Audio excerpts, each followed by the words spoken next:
Good morning, student. Welcome in Gurukulam Academy, Delhi. Today we shall discuss the rise of Magad Empire among 16 mahajanapadas.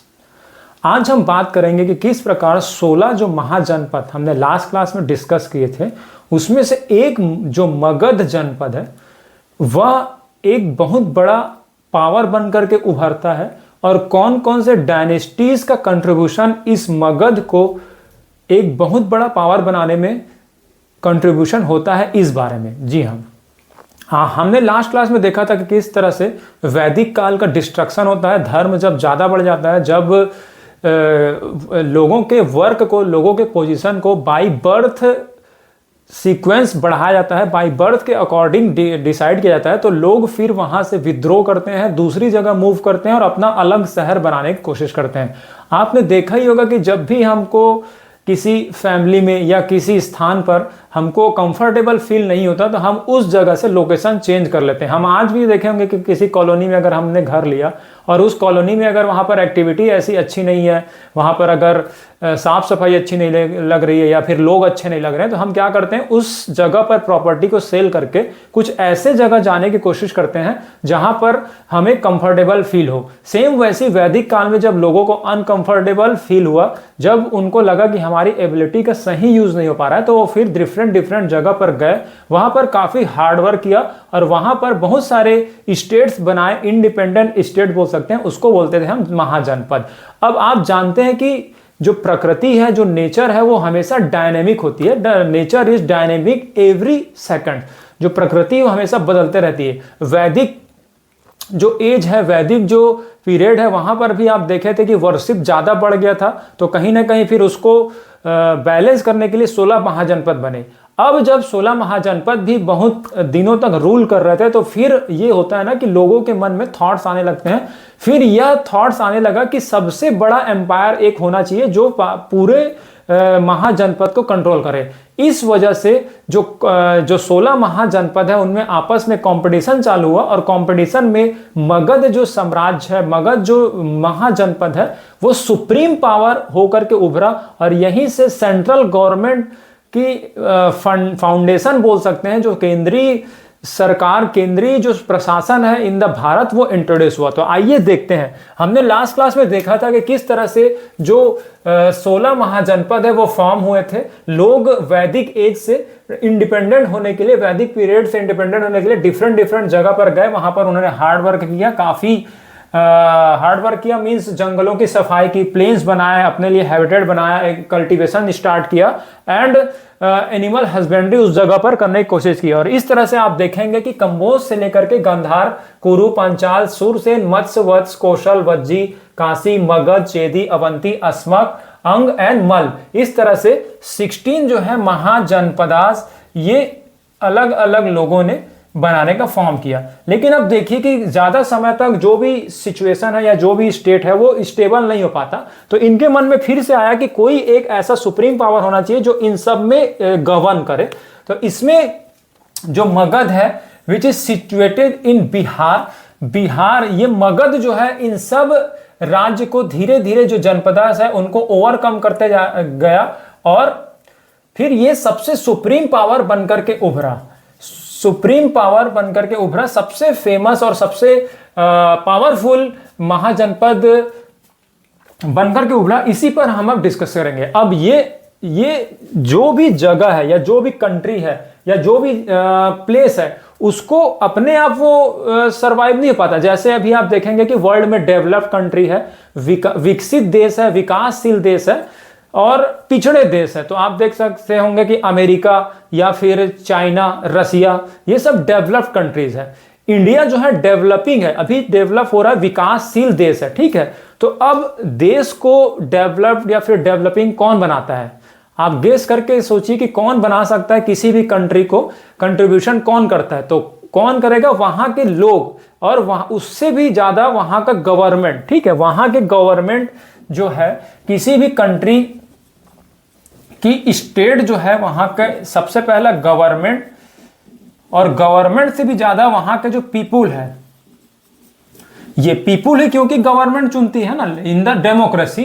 Democracy में government को आप दोष नहीं दे सकते, कोई भी अगर काम नहीं हो पा रहा है तो आपको खुद के अंदर झांकना होगा। पीपुल, कोई भी कंट्री अगर डेवलप है तो वहां के लोग जो है कंट्रीब्यूट करते हैं, और अगर कोई भी कंट्री डेवलप नहीं है या डेवलपिंग है या फिर उससे लिस्ट है, उससे कम अगर कोई कंट्री उस स्टेट में है, तो वहां के लोगों को कहीं ना कहीं बदलना होगा, अपने अंदर झांकना होगा। चाहे वो एजुकेशन इनके पास कमी हो, चाहे हेल्थ का इशू हो या सिक्योरिटी इशू हो, कोई भी किसी हो, तो कोई भी कंट्री को वहां के लोग जो है डेवलप करते हैं। सेम वैसी वहां के लोगों ने ये 16 महाजनपद एस्टेब्लिश किया था। उसके बाद मगध में जो राज्य राजा आए, जो भी डायनेस्टीज आई, वो हम बात करेंगे, उन्होंने ही ऐसे ऐसे स्ट्रेटजी अपनाई जिससे मगध जो है सुप्रीम पावर बनते गया। इस क्लास में हम यही डिस्कशन करेंगे कि वो कौन कौन से थे। तो शॉर्ट में यहां पर देखिएगा, मगध में there were 3 dynasties who contributed to become the Magadh in the supreme power among the 16 Janapadas.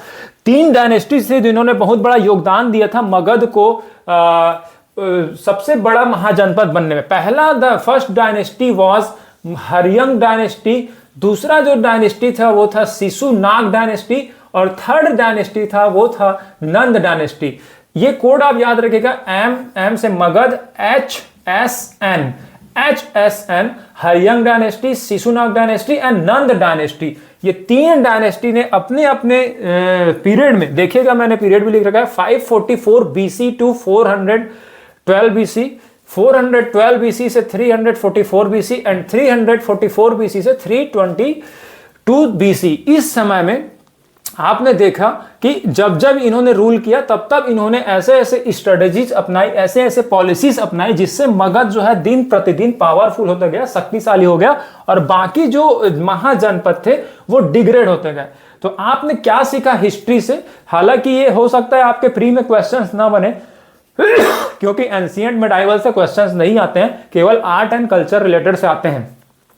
लेकिन जब आप आईएएस बन जाएंगे या जब सेलेक्ट हो जाएंगे तो ये सब काम आएगा, क्योंकि पहला जो ये 16 महाजनपद इंटीग्रेट होकर मगध जो है सबसे बड़ा पावरफुल बन रहा है। तो आपको पता होना चाहिए कि कौन कौन सी स्ट्रेटजी जो रही होंगी उस समय, जब टेक्नोलॉजी नहीं थी, जब नॉलेज नहीं था, तो किस तरह से उन्होंने स्ट्रेटजी अपनाई होगी, ये आपको काम आएगा। ठीक है, इसलिए इसको पढ़ना जरूरी है, और हो सकता है कहीं ना कहीं इससे रिलेटेड क्वेश्चंस आ जाए, तो इस वजह से देखते हैं। तो तीनों डायनेस्टीज, ये 3 डायनेस्टीज, मैंने बताया ना कि जब भी कोई कंट्री को सुप्रीम पावर बनना है, जैसे इंडिया को हम बनाने की कोशिश करते हैं, विश्व गुरु बोलते हैं कि वर्ल्ड का ये लीडर बनेगा, कभी हुआ भी करता था। क्यों हुआ करता था? क्योंकि यहाँ के लोगों का इंटेलेक्चुअल पावर बहुत ज्यादा था उस समय।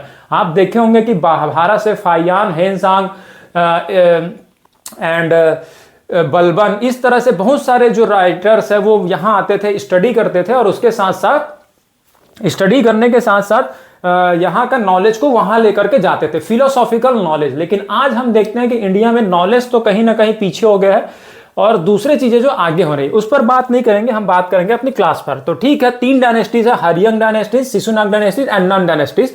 इन तीनों डायनेस्टीज ने काफी कंट्रीब्यूट किया और मगध को सुप्रीम पावर बनाया। तो आज हम देखेंगे शॉर्ट में तीनों डायनेस्टीज के जो मेन हीरो थे और उनके मेन जो काम थे। क्योंकि किसी भी डायनेस्टी, चाहे वो मौर्य डायनेस्टी हम आगे आने वाले समय में पढ़ेंगे या फिर गुप्ता डायनेस्टी पढ़ेंगे, तो उसमें जो हीरो आएंगे, जो लीडर आएंगे वो, और उसके साथ साथ जो पीपुल जो उनको लीडर बनाते हैं वो, दोनों का कंट्रीब्यूशन से डायनेस्टी है वो चलते रहते हैं। ये याद रखिएगा लास्ट तक। जब पीपुल किसी भी कंट्री के जागरूक हो जाएंगे, अवेयर हो जाएंगे, और फिर वहां का गवर्नमेंट भी अवेयर हो जाएगी, दोनों का जब कंट्रीब्यूशन होगा तभी कोई भी कंट्री सुप्रीम पावर बन सकती है। फॉर द मेंस ये आपके लिए पूछा जा सकता है और फिर इंटरव्यू में। तो आइए देखते हैं तीनों जो डायनेस्टीज है उनके मेन हीरो के बारे में। तो अब देखिए, सबसे पहले हम देखते हैं हरियंग डायनेस्टी। सबसे पहले डायनेस्टी में इंटर करने से पहले आप ये जान लीजिए कि ऑटोक्रेसी एंड डेमोक्रेसी, ठीक है, अभी जो हमारा गवर्नमेंट चल रहा है वो कैसे चल रही है? डेमोक्रेसी में। डेमोक्रेसी में पावर किसके पास होती है? People, we the people of India. तो पीपुल जितने एजुकेटेड रहेंगे या पीपुल जितने नॉलेजफुल रहेंगे, एक्टिव रहेंगे, उस डेमोक्रेटिक कंट्री का जो उद्धार है या फिर प्रोग्रेस है वो उतना ज्यादा होगा। डेमोक्रेसी में, डेमोक्रेटिक कंट्री में पावर जो है पीपुल के पास होता है। तो पीपुल जितना पावरफुल होगा, जितना नॉलेज उनके पास होगा, उतनी डेमोक्रेटिक कंट्री जो है प्रोग्रेस करेगी, तरक्की करेगी।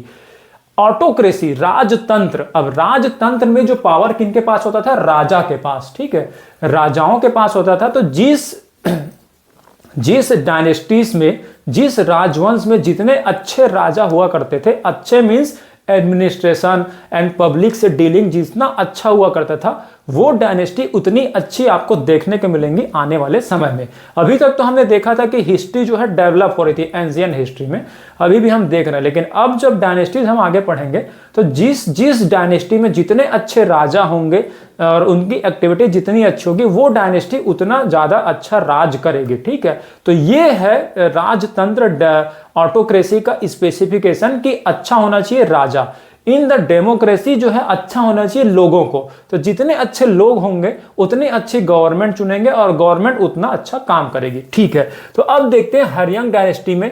अब आप कोई भी जैसे खानदान देख लीजिए, फैमिली देख लीजिए, अभी भी इंडिया में जैसे अंबानी जी की फैमिलीज देख लीजिए, तो अंबानी जी की फैमिलीज को हम क्यों याद करते हैं या क्यों फेमस है? क्योंकि उनके जो धीरू भाई अंबानी जी थे, फाउंडर थे, वो काफी अच्छे थे, उन्होंने अच्छी अच्छी पॉलिसी लाई थी। उसके बाद आप देख सकते हैं कि उनके जो बेटे हुए मुकेश अंबानी जी, अनिल अंबानी जी, वो भी काम कर रहे हैं। तो खानदान या डायनेस्टी कैसे जानी जाती है? जब उस खानदान में अच्छे अच्छे लोग आते हैं। बिरला की बात कर लीजिए, आप बिरला में भी देखेंगे कि बिरला फैमिली में भी जो उसमें जो बिजनेसमैन आए वो काफी अच्छे आए।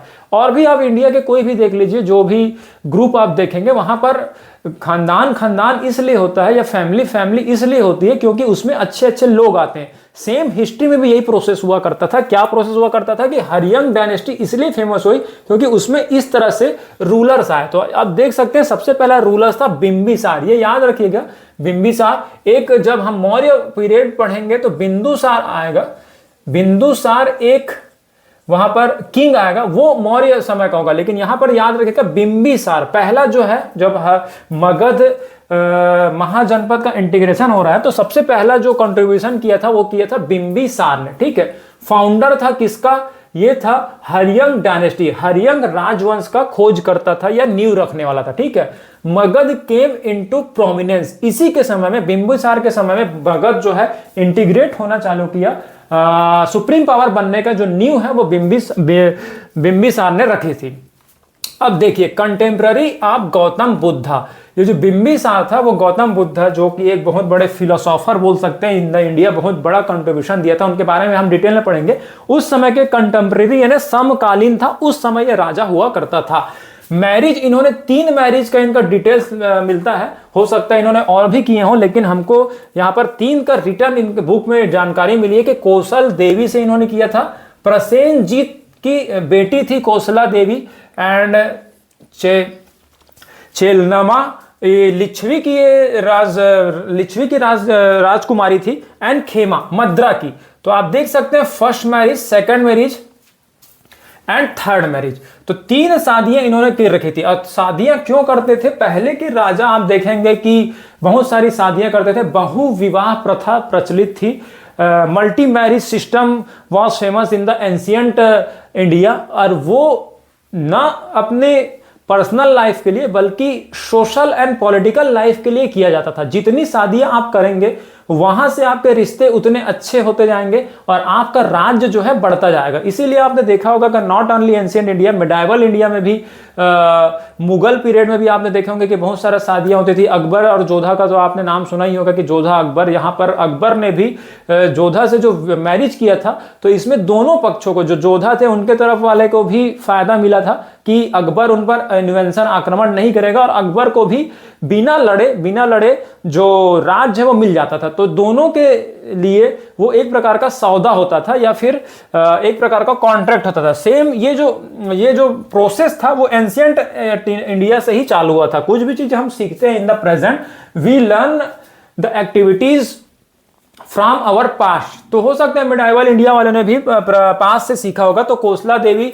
प्रसेनजीत की बेटी थी, और यहाँ पर चेलनमा लिच्छवी की रहने वाली थी, एंड खेमा मद्रा की। तो 3 शादी किए थे, और इससे ही आप देख सकते हैं कि 3 जो स्टेट है वो तो इनके अंडर में आ गया होगा, under the Magadh. Expansionist policy के नाम पे जाना जाता है कि इन्होंने और भी शादी की थी। First regular and standing army, सबसे पहला जो बिंबिसार था उन्होंने first regular and standing army का प्रचलन किया था। अब स्टैंडिंग आर्मी क्यों? क्योंकि आप जानते थे कि वैदिक पीरियड में ऐसा कोई ऐसा पोस्ट नहीं था कि वो सैनिक ही रहेगा।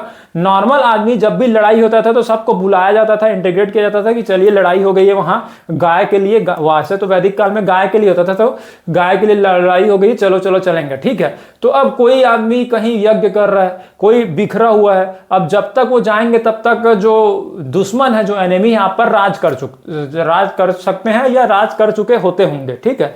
लेकिन पहली बार बिंबिसार ने उस बात को समझा कि हिस्ट्री से अपने सीखा कि क्यों आखिर लड़ाइयों में हार जाते हैं। तो इनको यह फील हुआ होगा कि हमारे पास तो आर्मी है ही नहीं, जब तक हम आर्मी को बुलाते हैं, क्योंकि आर्मी नाम से कोई शब्द होता नहीं था, सब अपने अपने काम पर लगा रहते थे, जब जरूरत पड़ता था तो अपने अकॉर्डिंग वो आते थे। लेकिन बिंबिसार ने पहली बार रेगुलर आर्मी की, ये आर्मी का काम यही रहेगा, डेडिकेटेड पर्सन का ग्रुप कर दिया कि वो केवल लड़ाई पर ही काम करेंगे, अदरवाइज वो नॉर्मल रहेंगे, दूसरे काम पर वो नहीं जाएंगे। तो जब भी लड़ाई होती थी तो ये जो हमेशा तैयार रहते थे लड़ने के लिए, तब ये बिंबिसार की स्ट्रेटजी जो है रेगुलर आर्मी का इसने दिया था। बिल्ट न्यू राजगृह, और उसके साथ साथ नया राजगृह करके ये इन्होंने एक शहर भी बनाया था। किसने? बिंबिसार ने। तो मेन आप देख सकते हैं कि इन्होंने मैरिज किया, मैरिज के कर करके एक्सपांशन किया अपने राज का, और उसको बचाने के लिए रेगुलर और स्टैंडिंग आर्मी रखी बिंबिसार ने। ऐसा याद रखिए, क्योंकि लर्न करने वाली बात नहीं, अगर आप दिमाग में भी रखेंगे और ऑप्शन में अगर आता है तो कहीं ना कहीं आप पढ़े रहेंगे तो आप कहीं ना कहीं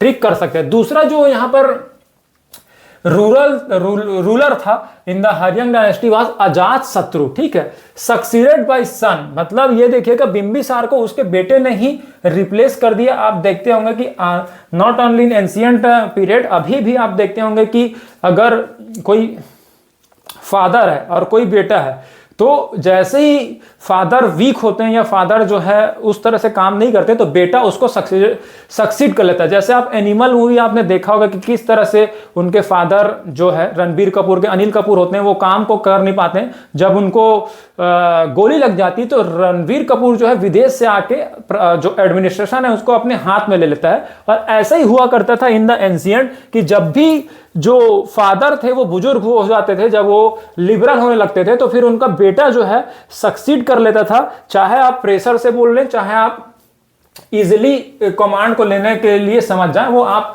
समझ सकते हैं। लेकिन अजात शत्रु ने पूरा एडमिनिस्ट्रेशन अपने हाथ में ले लिया, ठीक है। तो उसी को बोलते हैं सक्सीडेड बाय सन, ठीक है। Followed more aggressive policies, more aggressive ने रणवीर कपूर टाइप देख लीजिए कि वो आता है तो फिर आप जानते हैं कि जब भी हम अपने पापा के लिबर्टी को देते हैं कि इसको माफ मत करो, इसको सजा देना चाहिए, तो वो सब बात हमारे मन में रहता है, हमने देख देख करके वो सब बात हम सीखे रहते हैं। तो ये मोर एग्रेसिव हो गया था, ठीक है। अब इसने जैसे ही आया तो शादी पर तो इसने ज्यादा भरोसा नहीं किया, इन्होंने लड़ना चालू किया।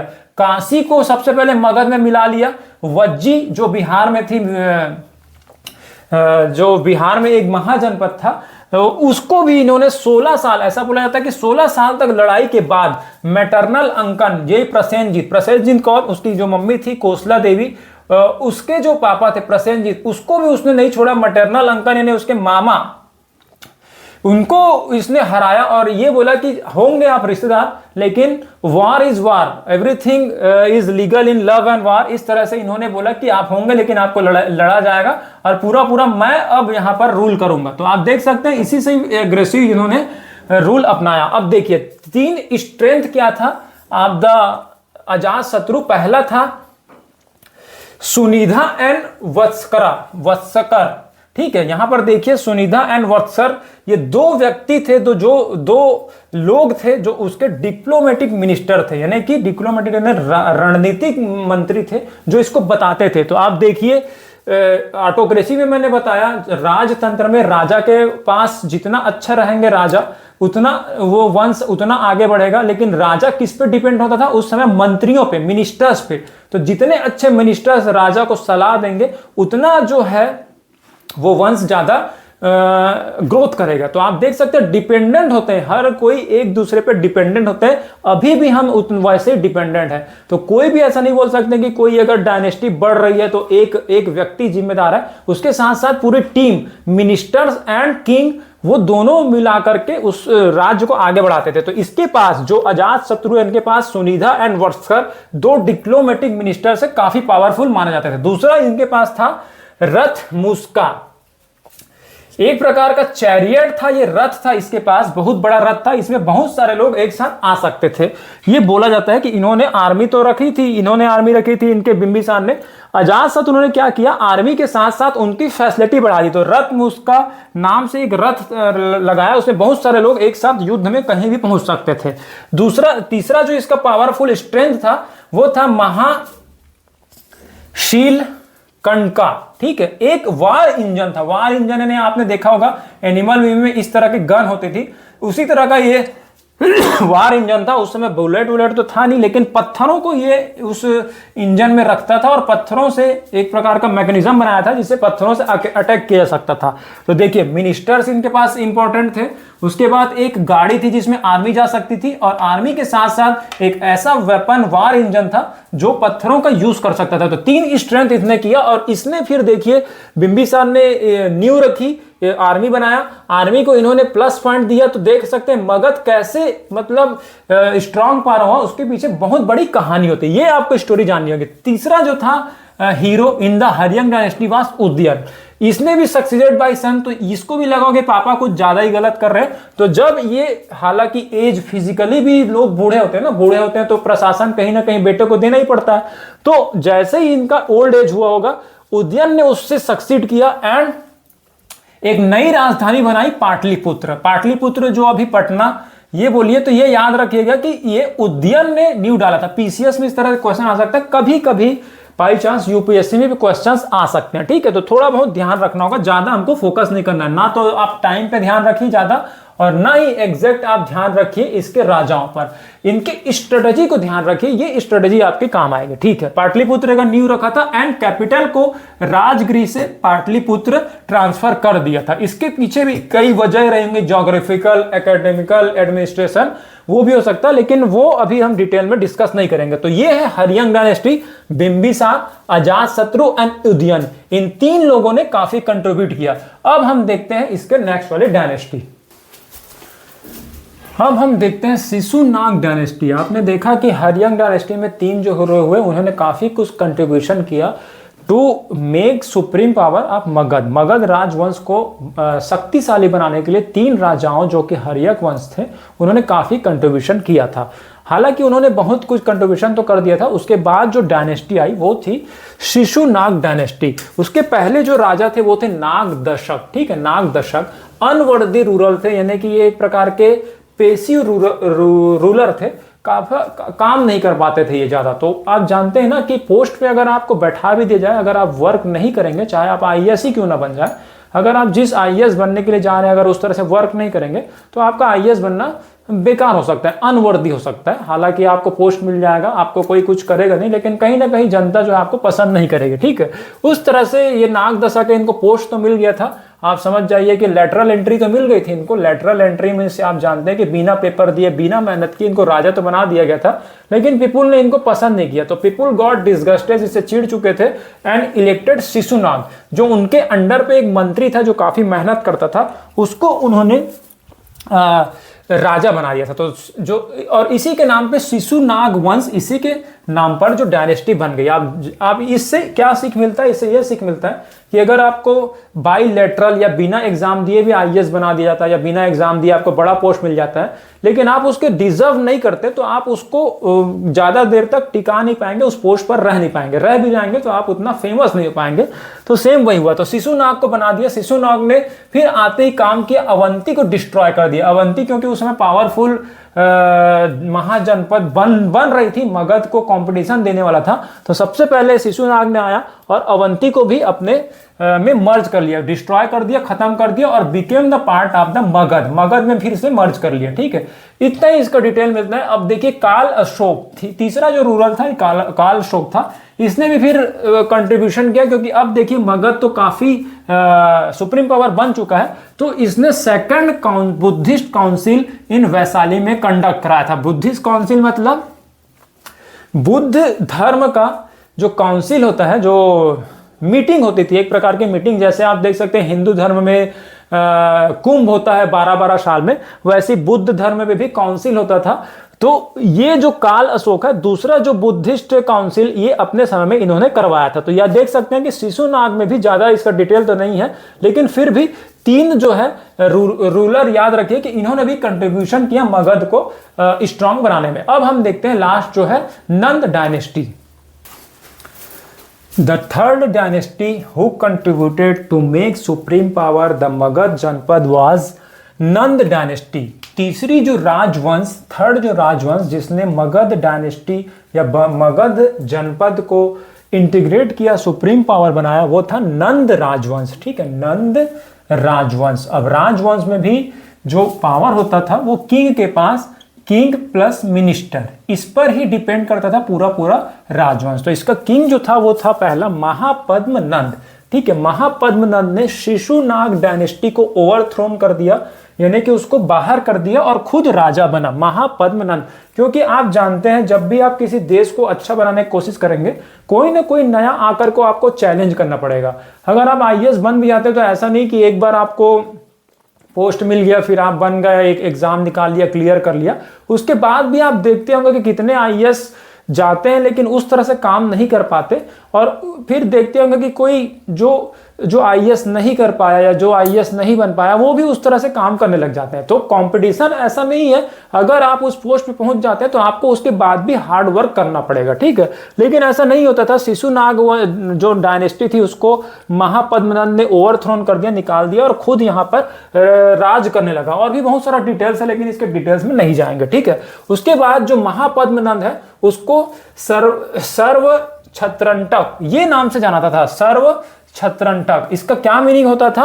अपरूटर ऑफ ऑल द छत्री। छत्री जो भी उस समय देखे थे वैदिक पीरियड में, छत्रियों का जो है डिग्रेडेशन हो रहा था और कोई भी वहां पर समझ जाइए कि अपना राजवंश स्थापित कर रहा था, अपना डायनेस्टी स्थापित कर रहा था। लेकिन महापद्म नंद जब आया तो इसने सारे छत्रियों को इंटीग्रेट किया और फिर से इनको पोजीशन दिलाने की कोशिश किया, इसीलिए इनको सर्व छत्रंटक बोला जाता है। ठीक है, थर्ड जो पॉइंट है इनके बारे में पढ़ना है वो है जो पुराण है उसमें इनको एक रात बोला गया। क्या बोला गया? एक रात। The soul of monarch. Monarch यानी क्या होता है कि फिर से जो राजतंत्र है उसमें इन्होंने जान डाली और पूरे क्षत्रियों को फिर से इकट्ठा करने का काम किया और बोला कि अब फिर से हम लोग जो है राजा, जैसे पोस्ट लेटर वैदिक पीरियड में, पोस्ट वैदिक पीरियड में चलते थे वैसे चलेगा। और first empire builder of the Indian history. Indian history में सबसे बड़ा जो एम्पायर इन्होंने बहुत ज्यादा इंटीग्रेट किया। हालांकि इनको पुराने 2 डायनेस्टी से विरासत में जो मगध है, शक्तिशाली मगध, वो तो मिली थी। अब देखिए, मेहनत कोई करता है लेकिन अगर आप उसको हरा देते हैं तो वो जो मेहनत है वो आपको फ्री में मिल जाता है। सेम वैसे ही आपने देखा होगा कि हरियंग डायनेस्टी ने और शिशुनाग डायनेस्टी ने कितने प्रकार के मेहनत की और बहुत मुश्किल से राज्य को खड़ा किया, लेकिन जब महापद्मनंद ने उसको हरा दिया तो सारा क्रेडिट इनको चला गया। तो फर्स्ट एम्पायर बिल्डर था इन्होंने। हालांकि इन्होंने भी काफी मेहनत किया होगा, इन्होंने तो काफी स्ट्रगल किया। फिर इसके जो बेटे हैं, जो महापद्मनंद है, इसका भी टाइम खत्म हुआ, ये भी ओल्ड हुआ, ये भी कमजोर हुआ। तो ये सक्सीडेड बाय 8 सन, जो 8 बेटे थे उन्होंने इनको हटा दिया और 8 में कंपटीशन चालू हो गया कि कौन अब राजा बनेगा। आप 2 चीज याद रखिए हिस्ट्री में, एक तो